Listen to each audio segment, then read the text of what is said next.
After the fall of the northern kingdom in 721 BCE, the conquering Assyrians exiled some of the northern inhabitants to other parts of the Assyrian Empire, while a large number fled to the southern kingdom.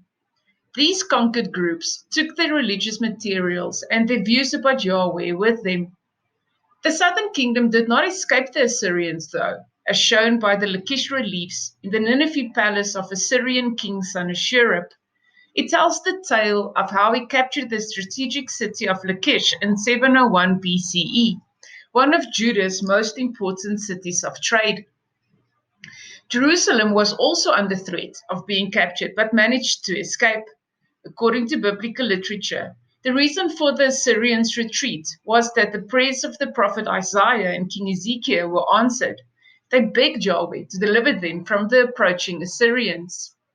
2 Kings 19 verse 35 to 36 read, "That night the angel of the Lord went out to the Assyrian camp and killed 185,000 Assyrian soldiers. When the surviving Assyrians woke up the next morning, they found corpses everywhere. Then King Sennacherib of Assyria broke camp and returned to his own land. He went home to his capital of Nineveh and stayed there." It is more likely that King Ezekiel had to pay a tribute to the Assyrians, but the Deuteronomists portrayed him in an exceptionally positive way, choosing to show Yahweh's favor of his obedient king and not his subservience to the Assyrians. The reason was that King Ezekiel showed huge commitment to religious reformation in the southern kingdom. It is thought that King Ezekiel was influenced by the earliest beginnings of the book of Deuteronomy, one of the religious documents which made its way down from the northern kingdom after the fall of Samaria.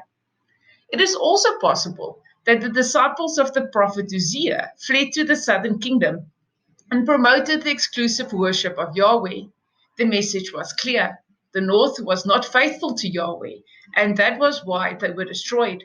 It would serve as a warning to the people of the south. Serve Yahweh alone or suffer the consequences.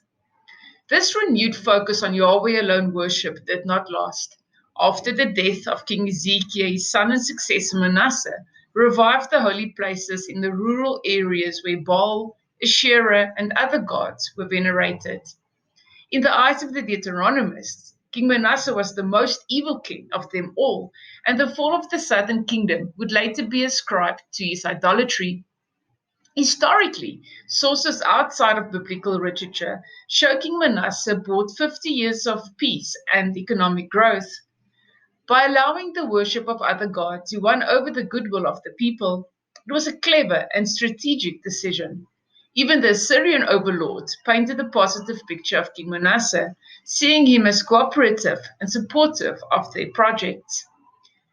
In the greater political context, both Egypt and Babylonia placed enormous pressure on the Assyrian kingdom and, as we shall see in the next episode, by 612 BCE, Nineveh fell at the hands of the Babylonians. As customary, these events were interpreted through various religious lenses. This episode is a condensed version of the history of the southern kingdom of Judah under Assyrian domination. In the next episode, we will see how they did under Babylonian domination.